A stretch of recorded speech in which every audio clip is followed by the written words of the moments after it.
Praise the lord. నిజమైన స్వరం. November 23, 2024 Holi prayer home సంఘం వారి అనుదిన వాగ్దాన పరిచర్య. నా అంతరంగమునున్న సమస్తమా ఆయన పరిశుద్ధ నామమును సన్నతించుము. కీర్తనల గ్రంథము 103వ అధ్యాయము 1వ వచనము.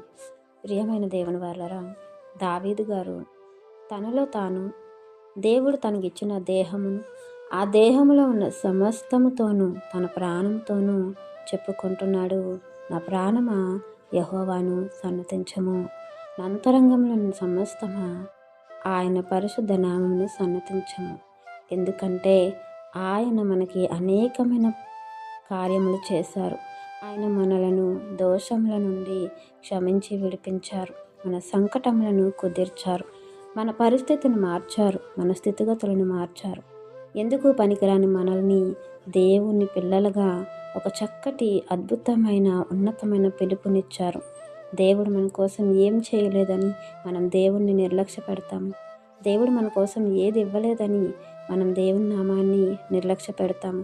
ప్రేమని దేవుని వారలారా, దేవుడు సమస్తాన్ని మన కొరకు సమకూర్చి సమస్తాన్ని మనకిచ్చి ఈ సృష్టి సైతము మనకు ఆతిథ్యం ఇచ్చేలా దేవుడు వాటిని ఆజ్ఞాపించి వాటిని నియమించారు. మన కొరకు సమస్తాన్ని కోల్పోయిన దేవుడు తన ప్రియ కుమారుణ్ణి కోల్పోయారు. మనం దేవునికి దూరం అయిపోతున్నామని, వెళ్ళకూడని చోటికి వెళ్ళిపోతున్నామని, ఈ భూమి మీద అనేకమైన ఇబ్బందులు పడుతున్నామని, మనల్ని రక్షించుకోవాలని, దక్కించుకోవాలని దేవుడు ఏం చేయలేదని దేవుని నామాన్ని మనం నిర్లక్ష్య పెడుతున్నాము. దావీదు గారు అంటున్నారు, నా ప్రాణమా యెహోవాను సన్నతించు. ఆయన నాకు ఏమీ తక్కువ చేయలేదు. సమస్తాన్ని ఇచ్చిన దేవుడు. ఆయన దయాళుడు. ఆయన కృపా సమృద్ధి గలవాడు. ఆయన చెయ్యలేని కార్యమంటూ ఏమీ లేదు. అధిక జ్ఞానంతో మన కోసం సమస్తాన్ని చేసి ఉన్న దేవుడు మనలను రక్షించుకొనుటకు తన ప్రియ కుమారుని సైతం త్యాగం చేసిన గొప్ప దేవుడు.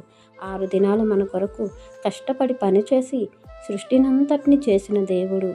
ఆయన చేసిన ప్రతి కార్యమును బట్టి ఆయనకి కృతజ్ఞులుగా ఉన్నాము గనుక ఆ కృతజ్ఞత భావముతో దేవుని పాదాల చెంత ఉండాలి అని తనలో తాను, తనతో తాను, తనలో ఉన్న సమస్తముతోనూ అణువణువుతోనూ చెప్పుకుంటున్నాడు.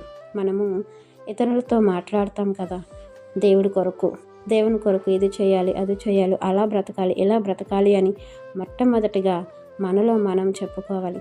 మనతో ఉన్న ప్రతి అవయవంను మనము దేవుని కొరకు సిద్ధపరచుకోవాలి. మన అంతరంగంలో ఉన్న ప్రతి అణువణువుతోనూ మనము దేవుని గురించి చెప్పుకోవాలి. అట్లా చెప్పుకొని దేవుని కొరకు బ్రతకాలని, దేవుడు ఆశపడుతున్న రీతిలో మనం బ్రతకాలని, ఈ భూమి సమస్తాన్ని మనకు అనుగ్రహించిన దేవుడు నిత్యత్వాన్ని కూడా అనుగ్రహించారు.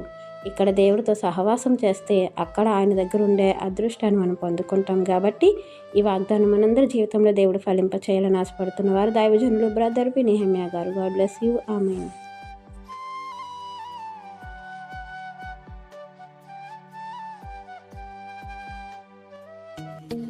Hi friends, holy prayer home Gajuwaka Sangama వారు మాట్లాడిన విలువైన దేవుని సందేశములను మీరు వినటానికి మా యొక్క యూట్యూబ్ ఛానల్ హోలీ ప్రేయర్ హోమ్ను సబ్స్క్రైబ్ చేసుకొని పక్కనున్న బెల్ ఐకాన్ క్లిక్ చేయగలరు.